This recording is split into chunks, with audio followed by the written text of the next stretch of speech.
We all come across many target-based situations in our day-to-day life. Can you think of any? Say, a student has to complete a project in 15 days, or a salesperson has to achieve a sales target within a month. Another person has to buy an electronic gadget within a budget of $500. Go through these situations and try to find out the main object to be achieved by each person individually. What is the objective of the student in this case?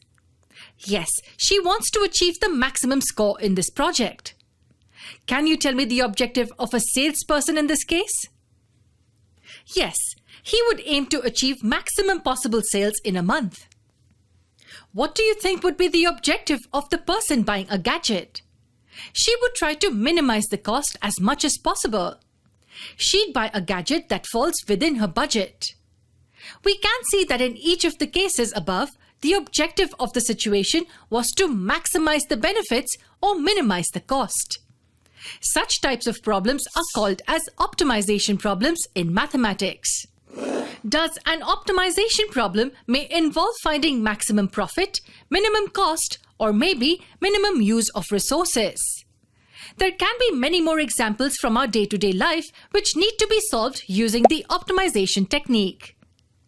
The problems can be as simple as stated above, but could get complex depending on the situation. We have already discussed about the objectives of the three given situations. Now we will look at the other important factors. We will identify the limiting factors in each case. What does that mean? Well, in each case, there is a scarcity of some resource. Like in the first case, the time limit to complete the project is limited. Time to be allotted for completing the project is limited to 15 days only. Likewise, in this case too, time is the limiting factor. The salesperson has to sell the maximum possible products in a period of 1 month. What can you say about the third situation? What's the limiting factor in this case? The person has to buy the gadget within a pre-decided budget. That means the amount to be spent or money is the limiting factor in this case. These limiting factors, that is the scarce resources, act as constraints in finding the best possible solution of the given problem.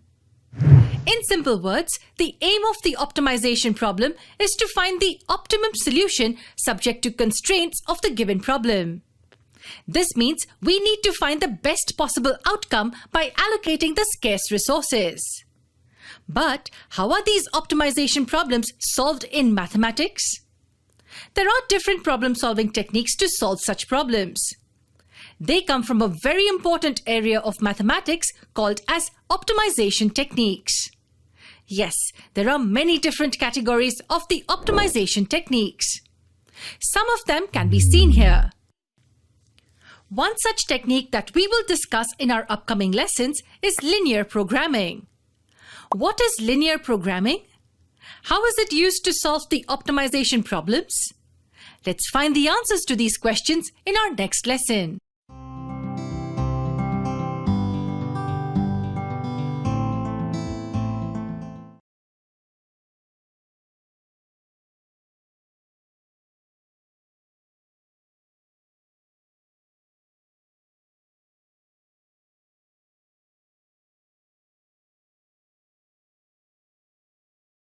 Linear programming is a technique which helps us to find the optimum solution for a given problem. An optimum solution is that solution which is the best possible outcome of a given problem. Before we discuss how a linear programming technique is used to solve problems, let's understand what kind of problems can be solved using this technique. Did you know that this technique is widely used in different industries? This list includes different types of linear programming problems. Let's now focus on the structure and the formulation of a linear programming problem. We first need to understand the given problem and then identify the basic elements to convert it into a linear programming problem. This process is called as the formulation of a linear programming problem. Understand it well. We first need to convert a given problem into a linear programming problem and then solve it. So there are two aspects here, the formulation part and then the solution part. Let's begin with the formulation of linear programming problems. Go through this example. We have to find the maximum profit the company can earn with the constraint. The constraint here is the production budget. But how do we approach this problem now? First, let's try to represent this problem in a tabular form. Can you give it a try? Here it is. Go through it well. Note that we have to convert this problem into a linear programming problem. And how do we do that? By writing the given problem in the form of mathematical expressions. Like in this case, the company wants to sell some number of products A and B. As we don't know the exact quantity, let's assume the number of units of product A to be X and the number of units of product B to be Y. Now, can you tell me the total cost to manufacture these many units of A and B respectively? Yes, it will be 200 times X and 150 times Y. We're just multiplying the quantity with the price. Next, let's look at the constraint. It says the production budget is $50,000. That means the cost to be incurred should not exceed $50,000. It can be less than or equal to $50,000. Can you write this constraint in the form of a mathematical expression? Here's the answer. This expression represents the budget constraint of the problem.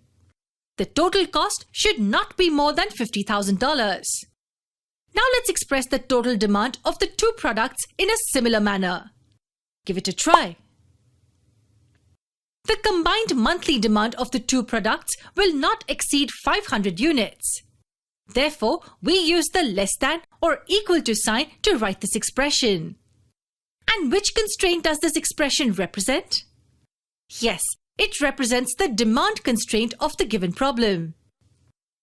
This means if the company produces more than 500 units of products A and B in all, it might not be able to sell them. Are there any other constraints in the problem?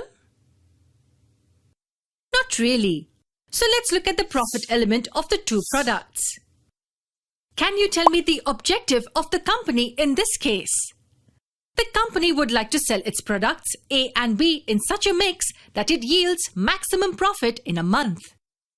In simple words, the company would try to maximize the profit which it can yield by selling A and B. Now let Z denote the total profit for the month. Can you write the total profit in the form of mathematical expression? The total profit Z can be written as this. It's the product of the quantity and the profit per unit. With this, we will write the objective function of this problem. The objective function in a linear programming problem is a mathematical expression of the ultimate goal. So, we have the two constraints here, a budget constraint and a demand constraint. This is how the whole problem looks in terms of mathematical expressions. This is the objective function, and these are the two constraints. There's just one thing we need to know here, and for that, I want you to answer a question. Can the number of units produced by a company be negative? You're right, it can never be negative. So we need to add the non-negative constraints. It can be written mathematically like this. It's very important to write the non-negative constraints in the formulation of a linear programming problem. Did you notice what we did? The entire problem of so many words is reduced to the simple format using mathematical language. As the problem is formulated in the linear form, it's called as linear programming.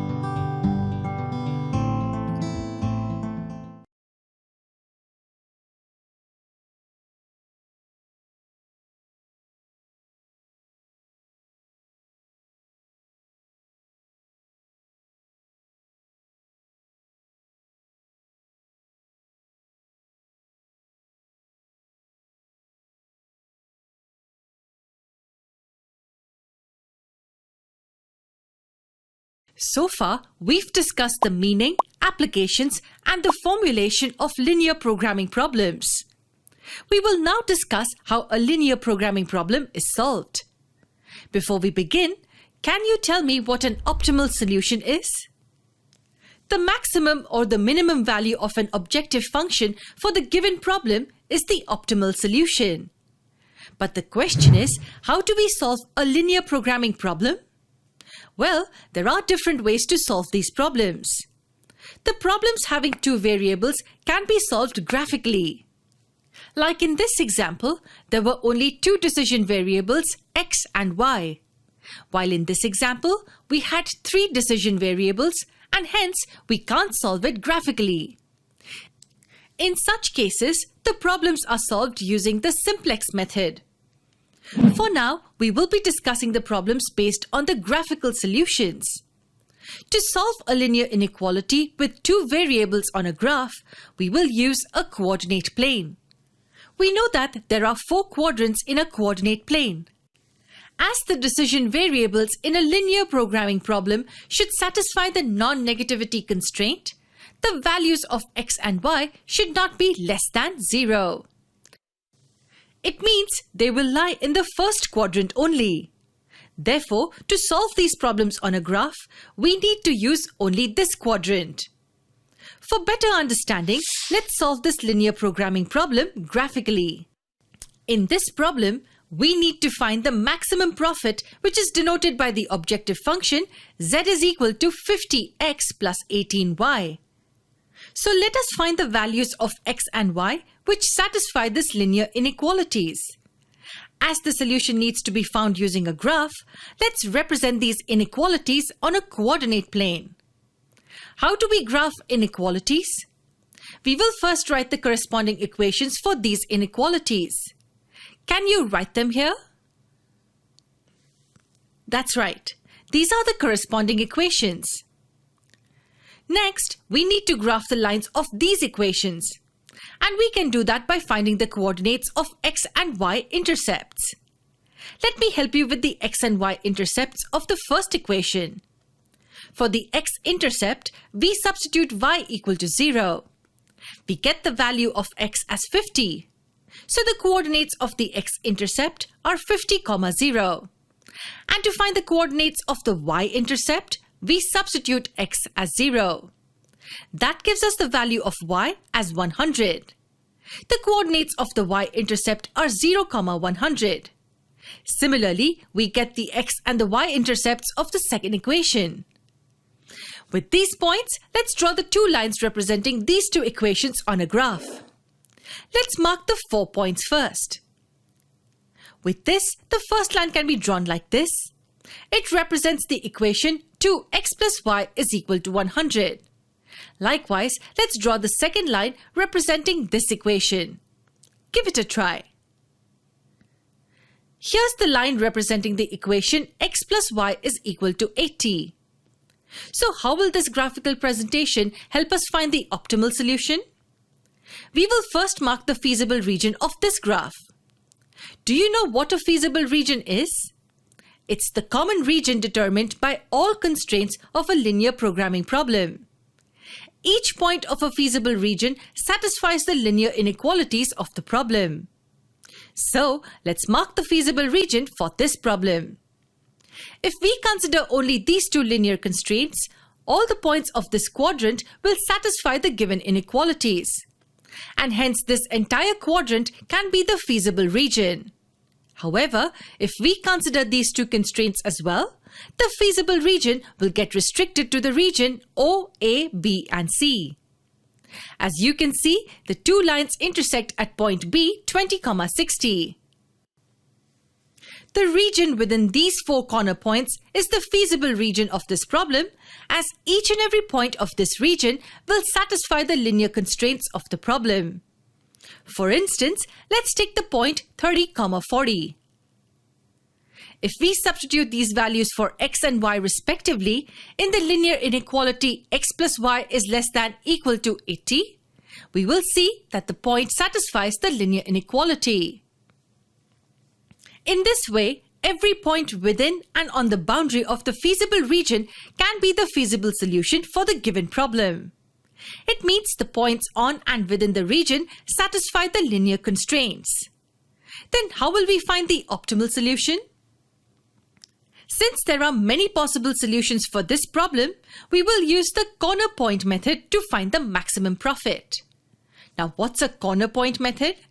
In this method, the solution of a linear programming problem lies on the corner point of a feasible region. The coordinates of the corner points are substituted for the values of x and y in the objective function.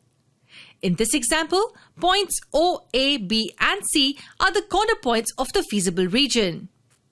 We will evaluate the objective function by substituting these points as values of x and y one by one.